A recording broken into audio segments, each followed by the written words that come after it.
This week on the APUSHow, we're gabbing about government. This chapter is all about government, so it's pretty politically, scientifically heavy. So if that's not your thing, eesh, this lecture may be rough for you. We'll look at how the new U.S. government was formed with its constitutions and how the arguments between Federalists and Republicans, and before that Federalists and Anti-Federalists, regarding the Constitution would shape further issues between the federal government and local governments that we see now and throughout American history. We'll also examine national sovereignty. America was a brand new baby nation, but babies are weak and useless. How would the brand new nation be able to stay independent when there are numerous groups like Native Americans, Americans living in the West, and foreign nations who shared borders with the U.S. and wanted to shape the nation in a way different than the people living in the nation wanted to shape it themselves? And lastly, since there is no Federalist Party anymore, what happened to them? What was their downfall? Did their party dissolve? Did it turn into a different political party? Did they all get eaten by a race of giant mutant cats from which Taft is probably descended? Stay tuned and find out this week on the APUSHow.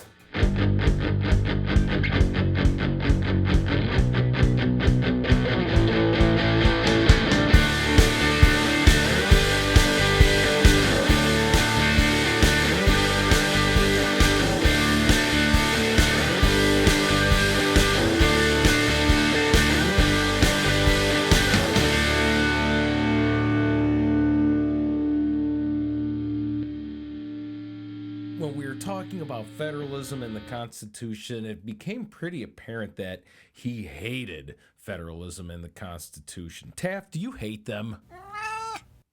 Yeah, he hates them.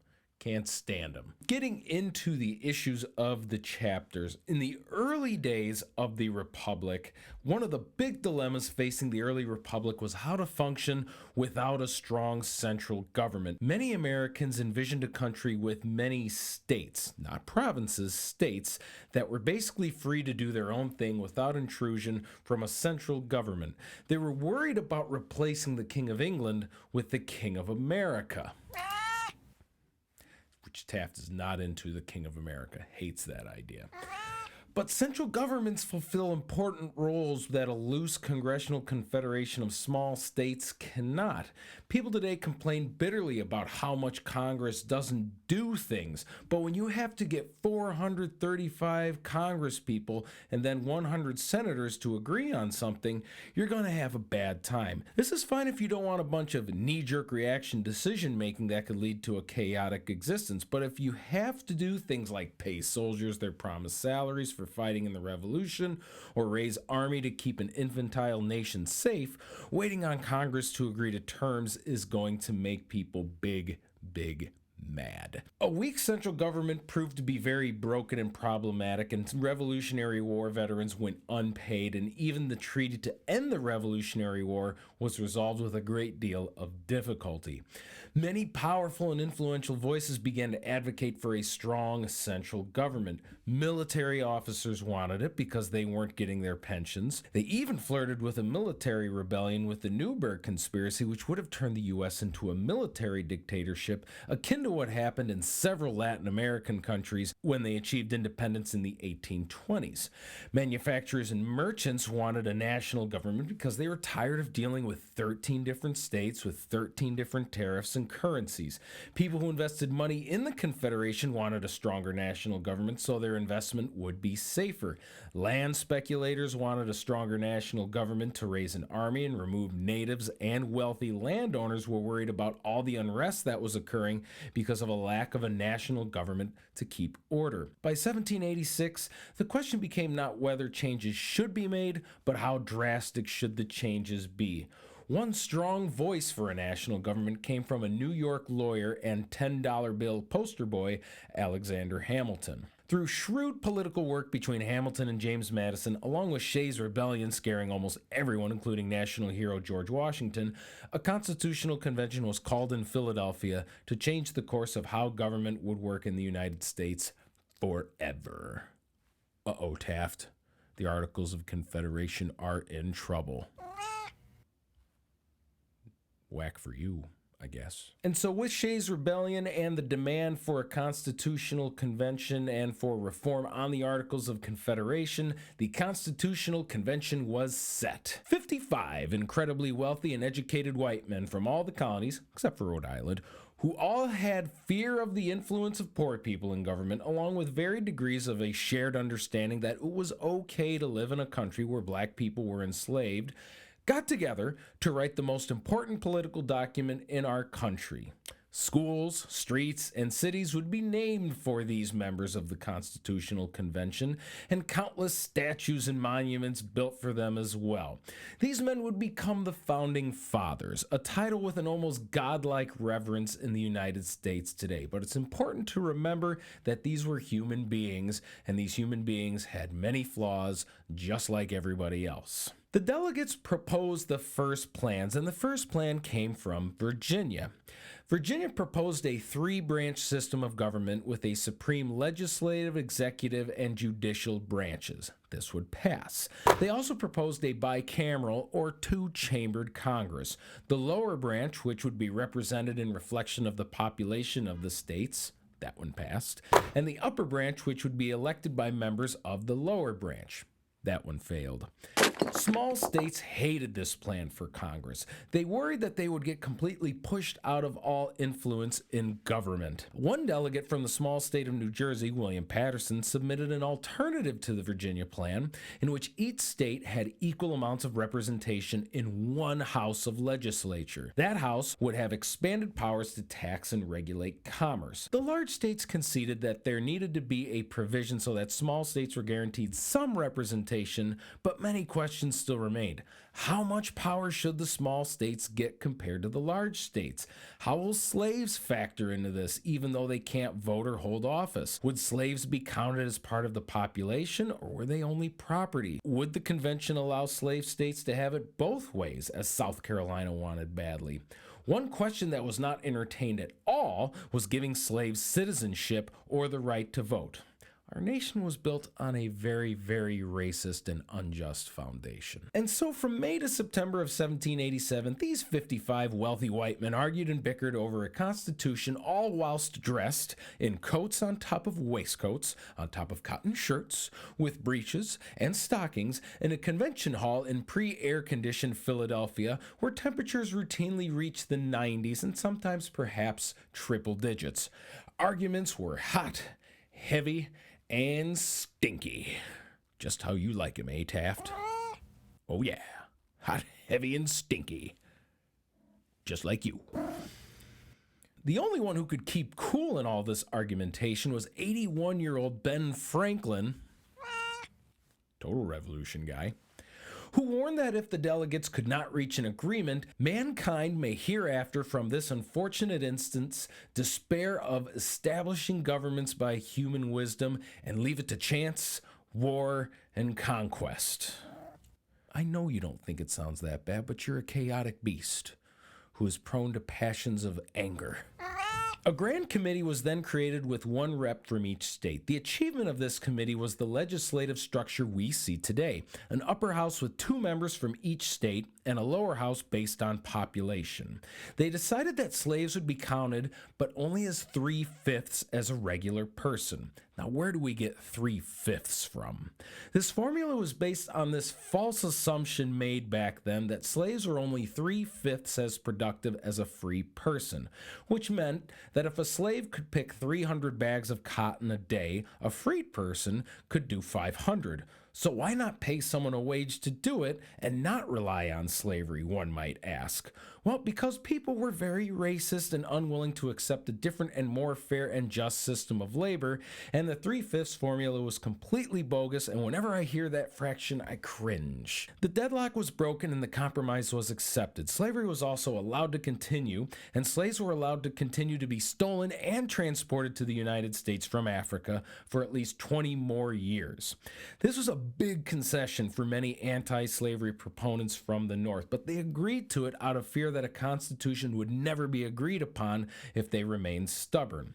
Perhaps the Constitutional Convention MVP, if there were to be a most valuable person at the Constitutional Convention, was James Madison. He resolved two major issues, the question of sovereignty and the separation of powers. The question of sovereignty was the question of who was to have power, the states or the national government, and how would they both have power? Madison's answer was that both the national and state governments would receive power from the people, aka popular sovereignty, and a national constitution would be the supreme law of the land. This law would give some broad powers to the federal government, like the power to tax, regulate commerce, control the national currency, and pass laws that are deemed necessary and proper.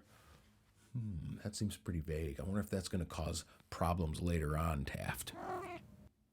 I guess we'll just have to wait and see. The states would have the power to control whatever the federal government did not. This by no means was perfect, as the battle between state and federal power is a constant in American society even today. There's an old maxim, absolute power corrupts absolutely, and the convention was keenly aware of that. So how would the government prevent one group from having too much power and abusing said power in such a large nation where a national government is not as close to the people as a small government? The answer was checks and balances. Each branch of government can keep another in check. Legislative can check judicial and executive. Executive can check judicial and legislative. The Senate can check the House and vice versa. I can check Taft sometimes, but he doesn't understand consequences, so I can't really. You listen only to your stomach and the little thing that rages against birds in your head and the desire to fight me sometimes. And though the Constitution is currently the supreme law of the land, it is far from supremely perfect. It was a fine document as long as you were white and a man. Women did not have the right to vote or hold public office. Native Americans were not given rights as citizens, and most treaties that the Constitution was supposed to protect were unprotected as native lands were stolen more and more, and natives pushed further and further westward into the continent. African Americans, free or enslaved, were not admitted as citizens under the Constitution and would not have full rights as citizens until the 1960s in the Civil Rights Movement.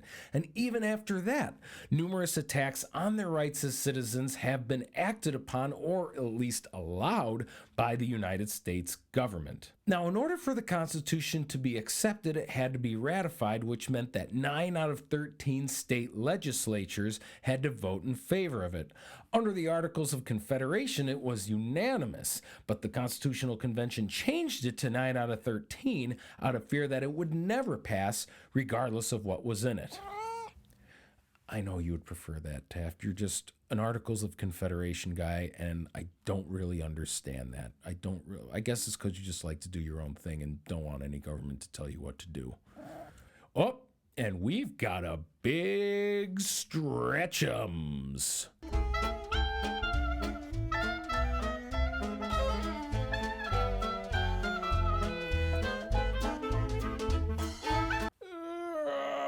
That's a big stretch. So the Constitution was sent out to special state committees to be considered and voted upon. As states convened to discuss the document, the nation was up in arms regarding the Constitution. Those that supported the Constitution would call themselves Federalists. Revolutionary guys like Ben Franklin and George Washington supported the Constitution. Yeah, Taft, how do you feel about that? Revolutionary guys against your Articles of Confederation. How does that feel? I bet it feels like crap.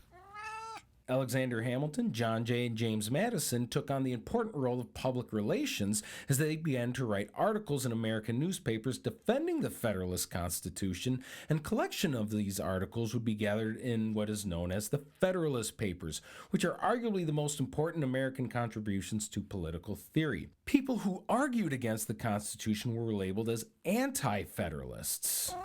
Taft's people. They worried that the principles of the revolution would be betrayed with a centralized government. They worried that too much power was given to the national government and there needed to be something to protect the rights of the individual. In order for the Constitution to pass all state constitutional conventions, a promise of a Bill of Rights had to be made, as New York, Massachusetts, and Virginia only signed it under the assumption that a Bill of Rights would be added.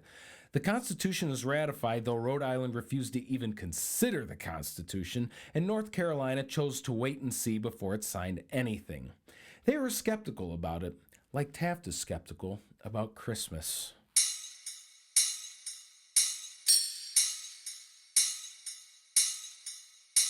Why don't you trust Christmas? But you like fish. I don't even know what a Christmas fish is. And I suspect you don't either. You're right. I don't. The first elections under the new Constitution took place in 1789, and the new congressmen and senators almost all favored ratification. There was no doubt as to who would be the president, as many delegates favored ratification under the provision that George Washington would be president. The first Congress essentially took on the role of filling the gaps of the new Constitution, the Bill of Rights. Thanks to the amendment process of the Constitution, they were able to do so and pass the first 10 amendments, which would be known as the Bill of Rights. 9 of these guaranteed certain individual rights like freedom of speech, trial by jury, immunity from arbitrary punishments, and seizures. The 10th Amendment said that any responsibility not given to the federal government or expressly withheld from the states was to be given to the states. The Constitution also allowed for the establishment of inferior courts underneath the Supreme Court in the judicial branch as determined by Congress. Congress determined there would be 3 circuit courts of appeal and 13 district courts to go along with a Supreme Court of 9 justices, 1 Chief Justice, and 5 Associate Justices.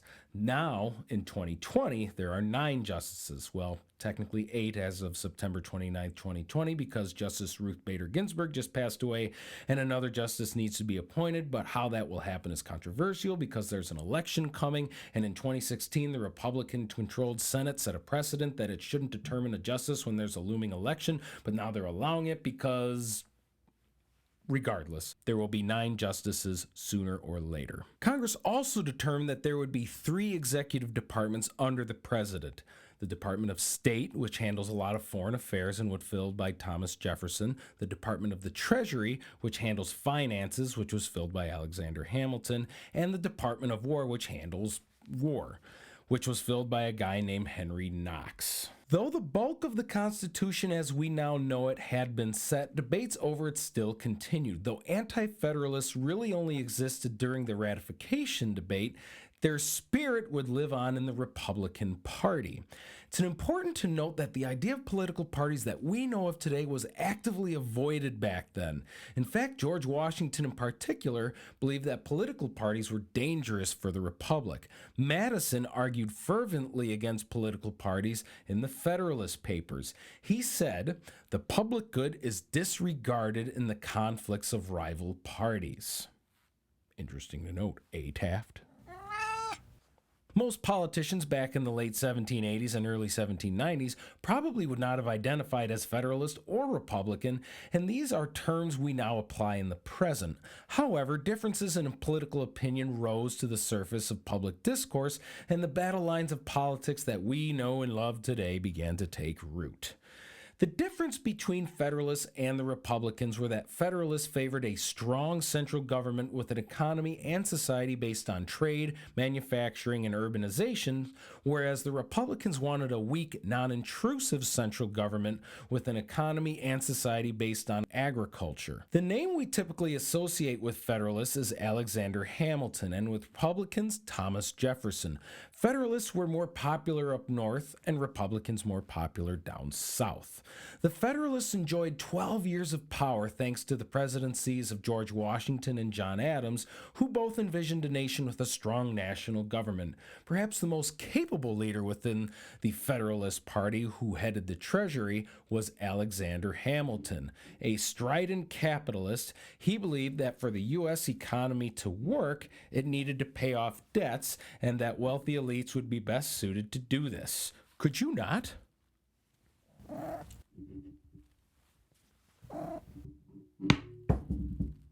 Unbelievable.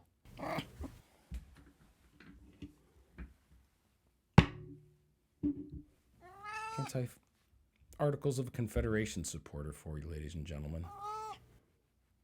Complete disregard for central authority. There were numerous random debts left over from the Revolution, so to assume these debts, Hamilton set up a plan where the federal government would take responsibility for all these debts, ask for loans from the wealthy to pay off these debts, and the U.S. government would pay back these loans or bonds. We call these loans we give to the government treasury bonds or T-bills from taxation. The idea of this was to ensure that the wealthy were invested in the country's success. Either the country does well or the wealthy go broke, and wealthy people hate going broke. In addition to this, he created a national bank that would handle all the federal government's finances and would provide banking structure to the country. Money and economy is nothing without faith and stability. The only reason a dollar is worth anything is because we all believe it is. That's the only reason why this is worth anything. And a national bank helps make sure that our currency is stable and worth something. With a national bank, the government could collect taxes, pay out smaller banks, and issue and regulate currency and keep money safe and stable. Here you go, Taft. Here's $1.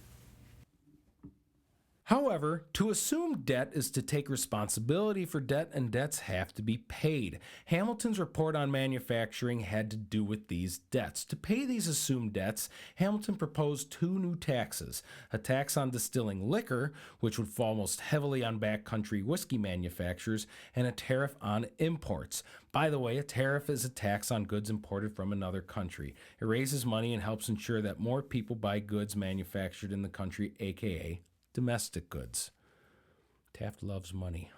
He's a greedy little beast. Hamilton's program was met with a great deal of opposition. There was an issue with debts from the Revolution. Many of these debts or bonds were sold at low cost after the Revolution because people were desperate.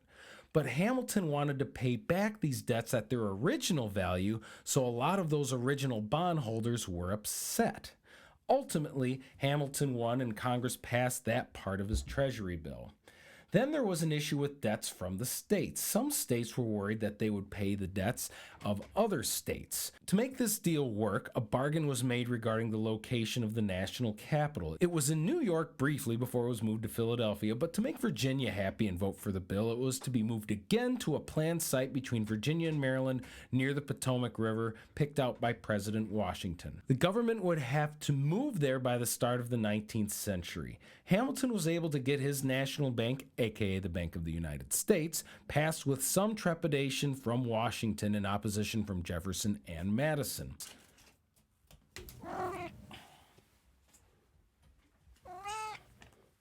The debt reform, new taxes, and bank all succeeded in stabilizing the economy, but many small farmers felt they were getting squeezed by these new taxes at the benefit of wealthy coastal elites. Complaints about wealthy coastal elites still persist to this day. Opponents of the supporters of Hamilton would become worried that the whole no political parties of the Federalist Papers was being ignored, and they were right. Associations of Hamilton supporters, who were mostly upper class, formed, and they did all that they could to get elected, appoint supporters who were loyal to them, and reward government franchises to their supporters. Basically the things that political parties do today. Out of fear of the power growing within this group, the opponents of the Federalists organized another political party, which they called the Republican Party, as the United States was a republic. It's important to note, though, that this is not the Republican Party or Grand Old Party or GOP that Donald Trump is currently a member of. It was actually a different Republican Party that did not last up to the modern day. The current Republican Party was actually formed in the 1850s. The two parties did whatever they could to attain power as a collective group and iced out anyone who was not a part of that group. They formed committees, societies, caucuses, and each claimed to represent the true interests of the true people of the nation. Federalists believed the true people were urban elites who financially invested in the success of the nation, whereas Republicans believed the true people were the agrarian farmers who felt victimized by Federalist policies. Neither side admitted to acting as a party, and neither side conceded the other's right to exist. Neither side did much of anything to help the role of women, natives, or Africans either. As the French Revolution gained steam in the 1790s, vive la France, Republicans and Federalists were split. The Republicans liked the anti-aristocratic nature of the revolution, whereas the Federalists were worried about the radical and violent nature of the revolution. Disagreements over the French Revolution would continue, but the Federalist government attracted a great deal of support for the initiative of a national government by ensuring two things: a secure frontier and a firm international standing. The Federalists were able to put down a rebellion of farmers who were upset at Hamilton's whiskey tax. Whiskey was one of the few ways farmers back then could make a decent amount of money because they had a lot of corn, they distilled it into whiskey, and they sold it and made a little profit for themselves. So to tax it was especially aggravating for them. So a group of farmers in western Pennsylvania refused to pay taxes and terrorized tax collectors for a while. You know, Revolutionary War stuff. And they did this for a bit until George Washington, the President of the United States himself, marched 15,000 state militiamen into Pennsylvania to get them to stop. Intimidation, as well as a recognition of a few new territories in the interior as states, pacified people living on the interior. As for Native Americans, the Constitution is very vague on their status within this new nation. It never says that they're citizens and never really gives clear direction on how they should be respected. Because of that, more often than not, they were not respected, and numerous flimsy treaties, agreements, and judicial decisions would come and go as native rights became increasingly ignored in favor of the interests of white farmers. In terms of its international standing, the United States sought to remain neutral with European affairs, but found that increasingly difficult after the French Revolution. The U.S. managed to stay neutral during the Revolution, that is the French Revolution, but after the new French government was established, the French diplomat Edmond Genet proved to be quite the pest in his first visit to the United States. Shortly after their revolution, the new French government went to war with England and sought the United States support as the U.S. sought French support during the American Revolution. Genet arrived in Charleston again to outfit ships for the French war effort, recruited American ship owners to become privateers, aka pirates, to raid English ships, and tried to get an aging American general to wage war with Spanish lands to the south. Well, needless to say, George Washington was pissed and demanded Genet be recalled back to France. However, before that happened, Genet's party was out of power in France, which meant Genet was out of power too. The U.S. survived its first neutrality test. But would it survive a second? What do you think, Taft? We'll maybe figure it out. After the issue with France emerged a much bigger issue with Great Britain. Great Britain was seizing U.S. cargo ships in the Caribbean and encouraging natives in Canada to wage war with the U.S. Great Britain still had ideas of retaking the United States as a colony and were beginning to do things to sort of do that, and this made Americans angry. Alexander Hamilton was cautious because of how much the U.S. imported things from Great Britain. Alexander Hamilton appointed a special Secretary of State in John Day to 1. Secure peace with Great Britain, 2. Achieve compensation for the American losses in shipping, 3. Remove British troops from the frontier, and 4. Establish a new commercial treaty. But the treaty Jay secured with England failed to do all of those things, which made people enraged. They even burned effigies of John Jay in public spaces. An effigy is a little doll of a person that you kind of burn. Jay's treaty achieved peace, secured a reasonable commercial treaty between the two nations, and established U.S. sovereignty in the Northeast, but many felt it was not enough. Despite all these protests, Jay's treaty was passed by the Senate. Jay's treaty also opened the possibility of Pinckney's treaty, which was named for American ambassador Thomas Pinckney. Out of the fear of a U.S.-England alliance against Spain, Spain negotiated more favorable terms with the United States, namely moving the Florida border south and allowing U.S. unfettered access to New Orleans from the Mississippi River. Which leads us to the downfall of the Federalists. Though the Federalists had incredible success, success breeds high expectations and new problems, and the Federalists failed to meet those high expectations or solve those new problems. George Washington served 2 terms as president, and despite strong urging otherwise, he refused to serve a 3rd term out of fear of becoming a sort of American dictator. He wrote a farewell address, which was a scathing attack on political parties, in particular the Republican Party, as well as French interests who wished to frustrate American diplomatic relations. With Washington out of the picture, John Adams became the Federalist candidate for president because Hamilton was too arrogant to be electable. People just didn't like the guy. However, many Federalists were divided as many didn't really like Adams either and voted for Thomas Pinckney. The votes were very close, but John Adams won the office of the presidency by only 3 electoral votes. However, back then, that is until 1804, the person who received the second most votes got to be vice president, and that person was Thomas Jefferson, who was the Republican Party candidate. So here you have a Federalist president in John Adams with a vice president of Thomas Jefferson heading the country. Adams proved to be an ineffective president as his political skills were lacking. He was a very moral man, but not an overly charismatic man. And though he was often right, being right doesn't matter when people don't believe you're right. One of Adams' great challenges was a conflict with France after French ships began confiscating cargo and crew members from American ships. French officials refused to give audience to American diplomats about these issues unless they were given bribes, which the Americans refused to pay.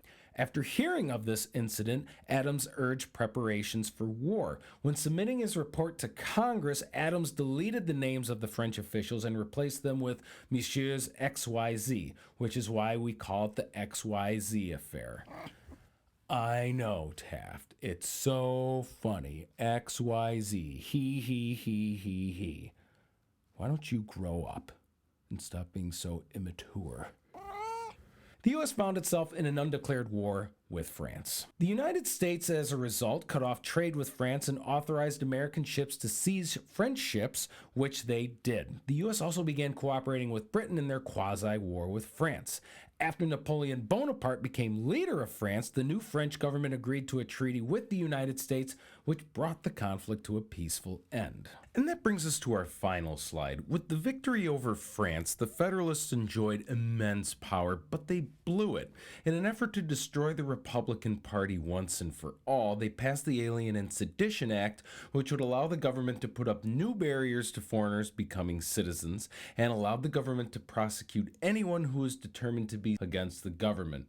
Though neither were really exercised by Adams' government, Republicans pounced anyway. Virginia and Kentucky would be the states to challenge the Alien and Sedition Acts. Now, it's worth noting that nowadays the Supreme Court would do that, but that sort of thing wasn't quite established yet, so the state governments took it upon themselves to challenge laws that they determined were unconstitutional. Virginia and Kentucky challenged that since these acts exceeded the powers of the federal government as expressed within the Constitution, they could nullify these laws. However, they failed in this challenge, but regardless, the debate severely weakened Federalist control in the public eye. Debates on this issue raged in the Congress, literally, as there was a fight between Matthew Lyon, a Republican from Vermont, and Roger Griswold, a Federalist from Connecticut. Matthew Lyon responded to Roger Griswold by spitting in his face after Roger Griswold insulted him during a debate on the Alien and Sedition Act. The two men fought, Griswold using a cane, Lyon using fire tongs. After some swinging and yelling, there was some wrestling that ensued. Now that's legislating. Taft?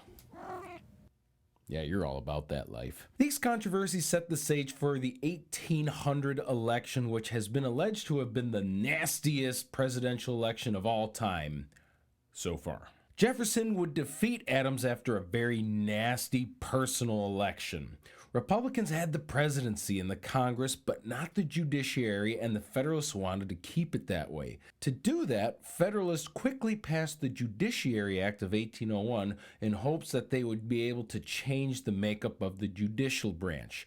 They reduced the amount of Supreme Court justices by 1 and increased the number of federal judges in the appellate and circuit courts. Adams then packed these new judgeship positions with Federalist judges in the hopes that they would stifle the Republican cause. Regardless, the Republicans thought they had a complete victory over the shape of the nation, but as we've seen in this chapter, the shape of the nation would take some wild and unpredictable turns as the idea of how our government should work would change again and again, along with the idea of who was an American. At this point in time, full citizenship was only granted to white males, and in reality, wealthy white males were the fullest citizens, with natives, women, and Africans conspicuously absent from the Constitution and therefore full American life. Though many hold the framers of the Constitution in high esteem, it's important to remember that they were still human beings, subject to their own flaws and to the flaws of the time. And to be fair, the government they created was wildly different and in many ways more progressive than anything seen in the world at that time.